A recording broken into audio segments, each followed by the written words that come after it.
Hello प्यारे बच्चों, आप सब लोग कैसे हो। आप सभी बच्चों का आपके YouTube channel Dilip biology olympiad पर एक बार फिर से स्वागत है। आज के इस वीडियो में हम लोग चर्चा करेंगे निषेचन के बारे में, यानी कि फर्टिलाइजेशन। पिछले वीडियो में हम लोग पढ़े थे मानव में जो द्वितीयक लैंगिक लक्षण होता है, ठीक है, इन सब के बारे में पढ़ लिए थे। जैसा कि बच्चे आप सबको पता है, हम लोग कक्षा 12 जो जीव विज्ञान है, चैप्टर सेकेंड यानी कि मानव जनन, इसी के बारे में पढ़ रहे हैं। ठीक है, तो इसमें हम लोग जो है कई सारे टॉपिक्स के बारे में चर्चा कर चुके हैं। ठीक, और आज के इस वीडियो में चर्चा होने वाला है निषेचन, यानी कि ह्यूमंस में जो फर्टिलाइजेशन होता है ये किस प्रकार होता है। ठीक है, तो बच्चे आप लोग वीडियो में बने रहिएगा, और ये वीडियो जो है काफ़ी इंपॉर्टेंट होने वाला है। ठीक है, क्योंकि बोर्ड एग्जाम में ना निषेचन से जो है हर बार क्वेश्चन आते हैं, प्रश्न आते हैं। ठीक है, और बच्चे ये अपने आप में ना एक इम्पॉर्टेंट टॉपिक होता है निषेचन। ठीक है, तो चलिए हम लोग वीडियो को शुरू करते हैं और जानते हैं निषेचन क्या होता है। ठीक है, तो देखिए बच्चे, अगर हम लोग बात करें कि निषेचन किसे कहते हैं, तो इसका एक सिंपल सा परिभाषा आप लोग जानते होंगे कि जब नर युग्मक तथा मादा युग्मक आपस में मिलते हैं या संलयन करते हैं तो इसी घटना को बोल देते हैं निषेचन। अब नर युग्मक क्या होता है? शुक्राणु होता है। ठीक है, मादा युग्मक जो अंडाणु यानी अंडकोश का होता है। यही दोनों जो आपस में संलयन करते हैं यानी फ्यूज करते हैं आपस में, और जो है इन्हीं इसी घटना को बोल देते हैं निषेचन। ठीक है, और बच्चे निषेचन के पश्चात बनता क्या है? जाइगोट का निर्माण होता है, यानी कि युग्मनज का निर्माण होता है। ठीक है, आइए बच्चे हम लोग इसको डिटेल में पढ़ते हैं एक एक लाइन के बारे में। ठीक है, देखिए बच्चे, आप लोग पढ़ने जा रहे हो निषेचन यानी कि फर्टिलाइजेशन। अब देखो जी, निषेचन का परिभाषा एग्जाम में लिखने के लिए आता है, ये तो हर बच्चे लिख ले जाएंगे। ठीक है, काफी इजी होता है। देखिए क्या है? नर युग्मक यानी कि शुक्राणु तथा मादा युग्मक यानी कि अंडकोश का, ठीक है, यानी एग सेल के संलयन की क्रिया को निषेचन कहते हैं। जो हमने परिभाषा बताया वही सेम जो है आप लोग को लिखना पड़ेगा अगर एग्जाम में आएगा। ठीक है, अब देखिए बच्चे, निषेचन तो ऐसा है नहीं कि तुरंत और अचानक होने वाली घटना है। इसमें कुछ प्रक्रियाएं होती हैं, इसके कुछ स्टेप्स होते हैं। ठीक है, अब देखो क्या होता है। मैथुन क्रिया के पश्चात शुक्राणु गर्भाशय की ग्रीवा से प्रवेश करके गर्भाशय में, उसके बाद अंडवाहिनी के एम्पुला भाग में, इसी बीच एम्पुला भाग में पहुंचते हैं। मतलब क्या हुआ? जब आप लोग बच्चे पिछले वीडियो में पढ़े थे कि जब हम लोग गर्भाशय पढ़ रहे थे, गर्भाशय का संरचना, ठीक है, उसमें आप लोग देखे थे बच्चे, ये मान लीजिए यूटेरस हो गया। ठीक है, यहाँ नीचे ग्रीवा वाला पार्ट होता है, ठीक, और यहाँ पे क्या होता है? अंडाशय। ठीक है, अंडाशय में क्या बनता है? एग, यानी अंडों का निर्माण होता है। ठीक है, अब मान लीजिए अंडाशय से एग बना और ये निकल करके जो है ये अंडवाहिनी से होते हुए एम्पुला भाग में पहुंच गया। ठीक है, ये सब आप लोग को हम पहले बता चुके हैं। और इधर जो मतलब गर्भाशय के नीचे जो योनि मार्ग होता है, अगर मान लीजिए कि इधर से शुक्राणु एंट्री किया और ये जो है गर्भाशय से होते हुए पहुंच गया एम्पुला भाग में।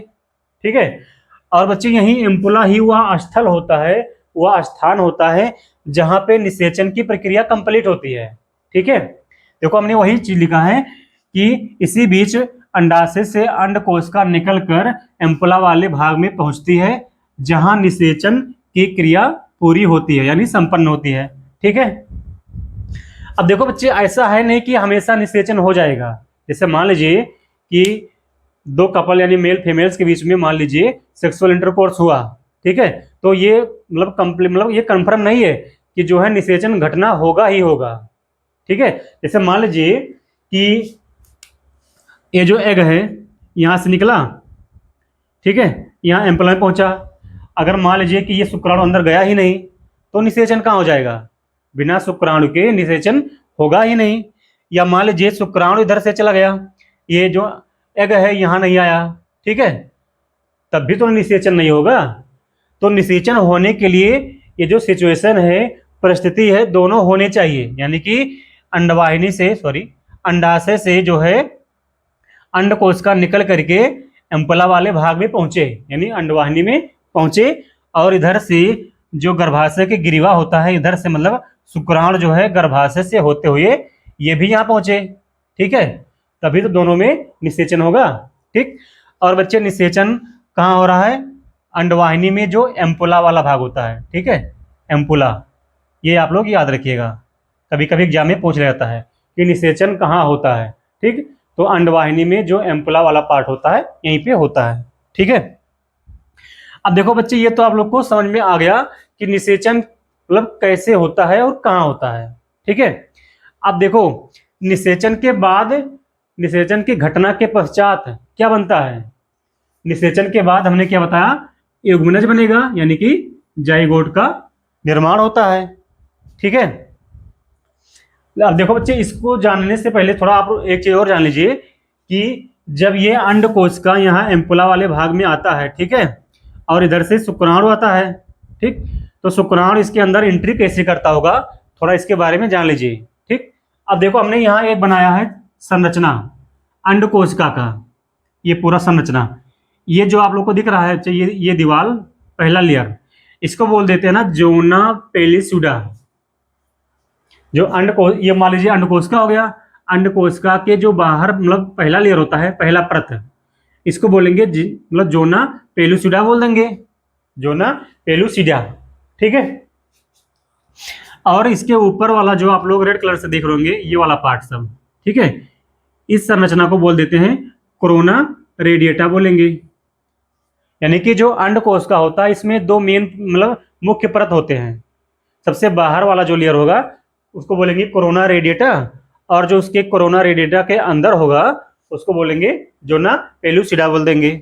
ठीक है, अब आया कि यही जो अंडकोशिका है, यही अंडकोशिका ही तो यहाँ एम्पुला भाग में आ रहा है अंडवाहिनी के अंदर, यानी कि जो अंडाशय से, ओवरी से जो अंडकोशिका निकल करके यहाँ जा रहा है वही हमने यहाँ बनाया हुआ है। ठीक है, आप लोग को समझाने के लिए। अब इसमें हमने बताया कि दो परत होता है, दो परत होता है। ठीक है, ऊपर वाला परत कोरोना रेडिएटा और अंदर वाला परत को क्या बोलेंगे? जोना पेलुसिडा बोलेंगे। ठीक है, जोना पेलुसिडा। अब देखो बच्चे, ये जो अंदर वाला परत होता है जोना पेलुसिडा, ये बना होता है ना प्रोटीन का, ये बना होता है प्रोटीन का। ठीक है, प्रोटीन और कार्बोहाइड्रेट्स का एक पतला सा लेयर होता है। ठीक है, अब देखो बच्चे, ये इधर से एक शुक्राणु जो है इसके अंदर एंट्री करेगा इस रास्ते से। प्रोटीन जो हमने बताया बच्चे, ये जो जोना पेलुसिडा का जो परत है, ये जो प्रोटीन से बना होता है ना, इस परत को पहले जो है शुक्राणु भेदेगा। कैसे भेदेगा? आप लोग जब संरचना पढ़े थे शुक्राणु का, तो शुक्राणु के हेड रीजन पे, यहाँ पे आप लोग देखे थे ना, यहाँ पे एक्रोसोम जो था इसका, एक्रोसोम में कुछ रसायन निकलते हैं, और ये जो रसायन होता है यही जा करके इस लेयर को ब्रेक डाउन करता है, जोना पेलुसिडा के परत को ब्रेक डाउन करता है, तोड़ता है, जिससे जो होता है ये शुक्राणु जो है इसके अंदर एंट्री कर जाता है। ठीक है, और एक चीज और जान लीजिए कि जैसे ही ये शुक्राणु इस अंडकोशिका के अंदर एंट्री कर जाएगा, फिर से जो है ये जो रास्ता था ना ये बंद हो जाएगा। ठीक है, क्योंकि इसका जब डायरेक्शन होता है ना चेंज होता रहता है अंडकोशिका का। ठीक है, एक बार जब कोई कोशिका, मतलब इतना जान लीजिए कि एक अंडकोशिका में केवल एक ही शुक्राणु जो है एंट्री कर पाता है, एक अंडकोशिका में एक ही शुक्राणु एंट्री कर पाते हैं। ठीक है, जब निषेचन के पहले की घटना होता है बच्चे, शुक्राणु तो काफी यहाँ से निकल के जाते हैं, बहुत सारे रेस में होते हैं, स्पीड में जाते हैं इसको फर्टिलाइज करने के लिए, एग को फर्टिलाइज करने के लिए कई शुक्राणु जाते हैं, लेकिन केवल एक ही शुक्राणु जो है इसके अंदर एंट्री कर पाता है। एंट्री कैसे करता है? शुक्राणु का जो एक्रोसोम होता है वहां से कुछ रसायन निकलते हैं। ठीक है, और वही रसायन इस लेयर को ब्रेक डाउन करते हैं जोना पेलुसिडा के, और इसके जो है अंदर एंट्री कर जाते हैं। ठीक है, अब देखो बच्चे, जैसे शुक्राणु एंट्री किया इसके अंदर, यह रास्ता बंद हो गया ताकि कोई दोबारा जो है जो शुक्राणु है वो इसके अंदर एंट्री ना कर पाए। ठीक है, अब देखो बच्चे, शुक्राणु के अंदर भी इसका जेनेटिक मटेरियल होता है, डीएनए होगा जो कि मेल से गया है, और अंडकोशिका के अंदर तो फीमेल का डीएनए तो होता ही है। अब ये इसके अंदर गया और इसके अंदर का दोनों का डीएनए आपस में मिल जाता है, ठीक। और बच्चे इसी घटना को बोल देते हैं निषेचन, ठीक है। और निषेचन के बाद क्या बनता है, युग्मनज बनेगा, ठीक। और बच्चे ये युग्मनज बताओ अगुणित होता है कि द्विगुणित होता है, यानी 2n या जो केवल n, तो ये होगा बच्चे द्विगुणित, 2n होगा, ठीक है। इसको याद रखिएगा। जो युग्मनज बनता है आफ्टर फर्टिलाइजेशन, ये जो है डिप्लॉयड होता है, ठीक है।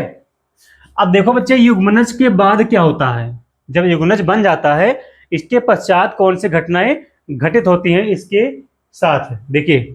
अब हम लोग पढ़ेंगे युग्मनज का विकास, यानी कि डेवलपमेंट ऑफ जाइगोट, ठीक है। जाइगोट का जो है निर्माण कैसे होता है देख लीजिए। अगर बात की जाए युग्मनज के विकास की, ठीक है, तो इसके कई सारे चरण होते हैं, ठीक है, कई सारे स्टेप होंगे। अब देखो, मान लीजिए कि हमारे पास निषेचन के पश्चात जो है ये एक जो कोशिका है ये हो गया युग्मनज, यानी कि जाइगोट हो गया, ठीक है। अब देखो बच्चे, अब इधर जो है निषेचन के पश्चात जितने कोशिका विभाजन होगा सब जो है समसूत्री विभाजन ही होगा, अब इधर अर्धसूत्री नहीं होगा, ठीक है। अर्धसूत्री केवल वहीं पर होता है जब जो है गुणसूत्रों को आधा करना होता है, ठीक है। इधर सब होगा समसूत्री विभाजन, ठीक है। अब हमने बताया कि ये हो गया युग्मनज, ठीक।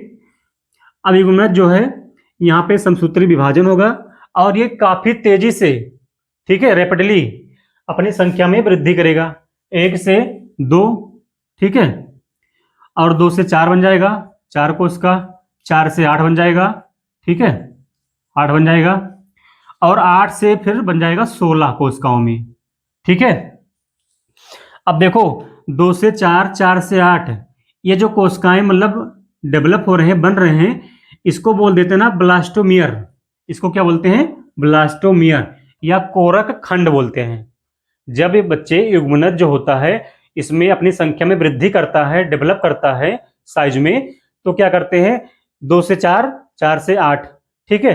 तो इस खंड को हम लोग बोल देते हैं कोरक खंड या ब्लास्टोमियर बोल देंगे, याद रखिएगा।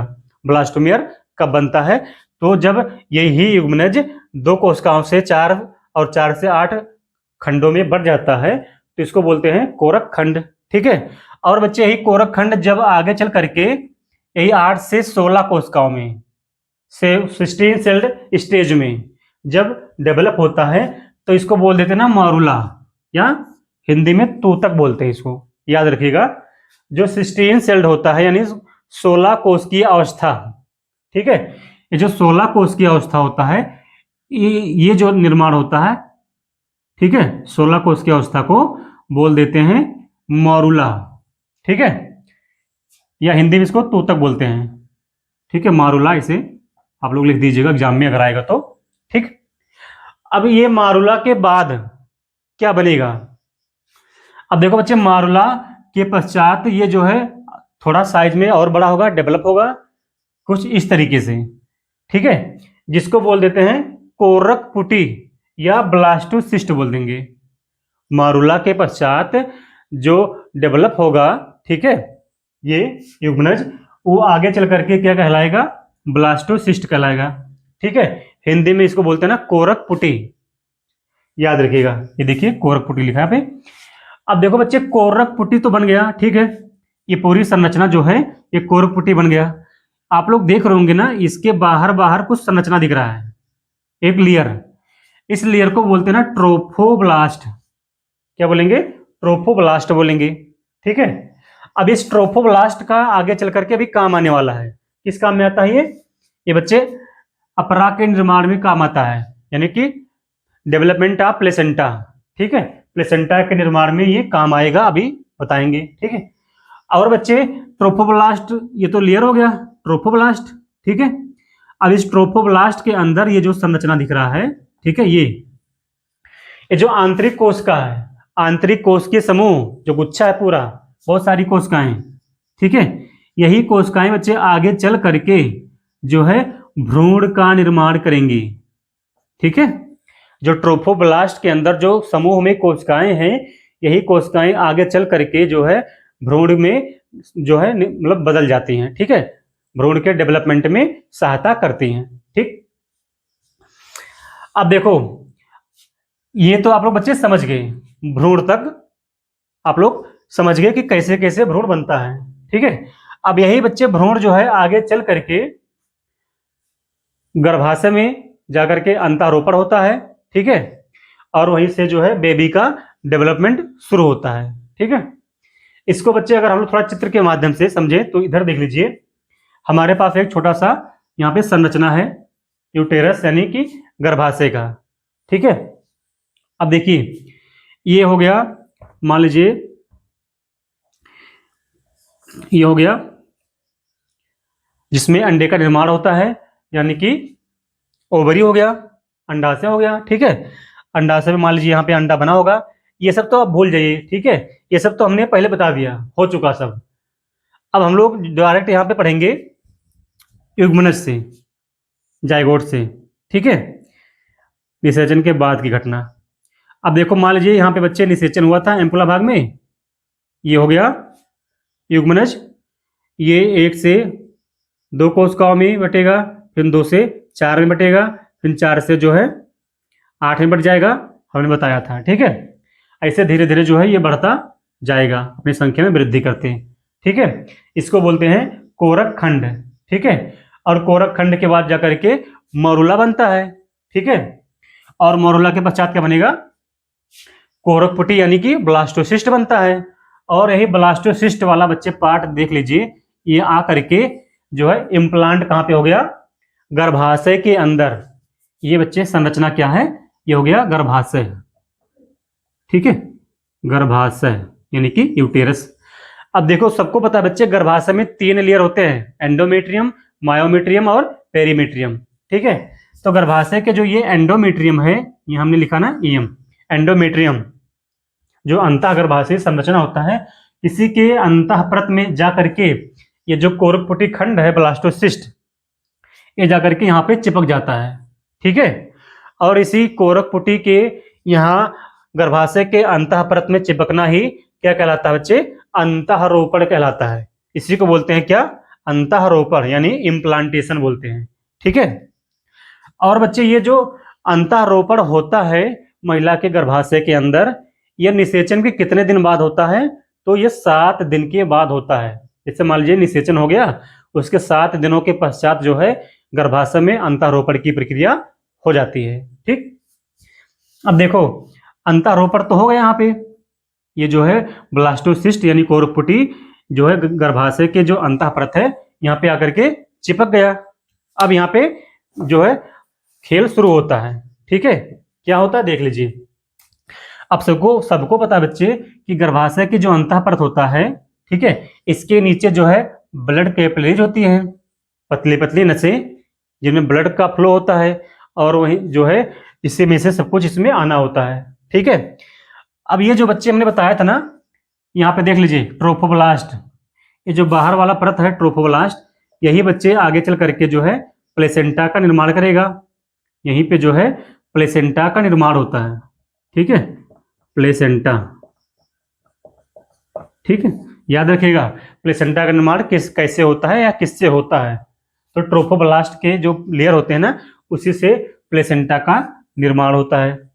अब देखो बच्चे प्लेसेंटा का निर्माण जब होता ना, तो यही जो ट्रोफोब्लास्ट है यहीं से जो होता है, जो क्रोआनिक जिसको बोलते हैं ना,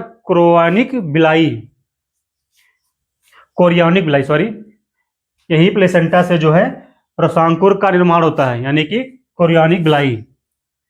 बता दे कैसे, यहाँ पे जो प्लेसेंटा का निर्माण होता है, यहीं से कुछ ऐसे रसांकुर निकलते हैं उंगली टाइप में। ठीक है, जो अंतः परत जो महिला का गर्भाशय होता है ना, उसके जो अंतः परत होते हैं ना, उसकी गहराई तक ये जाते हैं, जो ये होते हैं ना कोरियोनिक बिलाई या कोरियोनिक रसांकुर इसको बोलते हैं। ये बच्चे कहाँ तक जाते हैं, ये जो ब्लड कैपिलरीज होता है ना, जो जहाँ पे ब्लड फ्लो हो रहा होता है वहां तक जाते हैं, कोरियोनिक बिलाई जो होता है। आप लोग इसको याद रखिएगा, जो कोरियोनिक रसांकुर होता है ये किस काम आता है, तो बच्चे जब ये डेवलप होता है ना प्लेसेंटा, तो वहीं पे जो है कोरियोनिक रसांकुर बनता है और ये जो है गर्भाशय के अंदर तक जाता है, जहां तक मतलब इसको ब्लड मिल जाए। ठीक है। अब देखो बच्चे, ये तो सबको पता है कि ये जो प्लेसेंटा होता है यानी कि अपरा, इसी अपरा के माध्यम से ही ये जो फीटस का डेवलपमेंट होगा ना, शिशु का, बच्चे का, यहीं से जो है बच्चे को ये जो ऑक्सीजन गैस होगा, ठीक है, और जो पोषण होगा, ये सब कुछ जो है इसी प्लेसेंटा से मिलता है। ठीक है। अब देखो बच्चे, जैसे जैसे इस बच्चे का डेवलपमेंट होगा, वो सारी चीजें जो बच्चे को आवश्यक होंगी बच्चे के डेवलपमेंट के लिए, वो सभी चीजें जो है इसी प्लेसेंटा के द्वारा बच्चे के अंदर जाता रहेगा। ठीक है। अब देखो, प्लेसेंटा और बच्चे को आपस में कनेक्ट करने के लिए एक पतला सा यहाँ पे बच्चे नली होता है। ठीक है। जिसको बोल देते हैं ना नाभिनाल, इसको बोल देते हैं नाभिनाल या अम्बिलिकल कार्ड इसको बोलते हैं। ठीक है। ये पतली सी ट्यूब होती है, नली होती है, जो प्लेसेंटा और जो शिशु बनता है भ्रूण, उसमें उसको आपस में कनेक्ट करता है। ठीक है। और सारे जो पोषण होंगे, ये सब कुछ जो है इसी प्लेसेंटा से जाता है। ठीक। और बच्चे के द्वारा जो अपशिष्ट पदार्थ निकाले जाते हैं, वो अपशिष्ट पदार्थ जो है इसी प्लेसेंटा के द्वारा जो है, जो महिला का ब्लड होता है ना, उसमें जाकर के छोड़ दिया जाता है। ठीक है। तो यही बच्चे होता है पूरी प्रक्रिया। अब हम लोग मतलब समझे अगर कि स्टेप बाय स्टेप पहले बच्चे में क्या निर्माण होगा, मतलब हड्ड कब निर्माण होगा, बच्चे के हाथ पैर कब बनेंगे, ठीक है, और सभी अंगों का निर्माण कब होगा, तो हम लोग इसको अभी आगे समझेंगे। ठीक है। फिलहाल बच्चे ये जो है यहाँ तक अंतःरोपण तक आप लोग समझ गए अच्छे से। ठीक है। यहाँ तक अगर किसी बच्चे को कोई डाउट होगा तो आप लोग जो है बच्चे कमेंट करके तुरंत पूछ लीजिएगा। ठीक है। अब हम लोग बढ़ते हैं आगे। ठीक।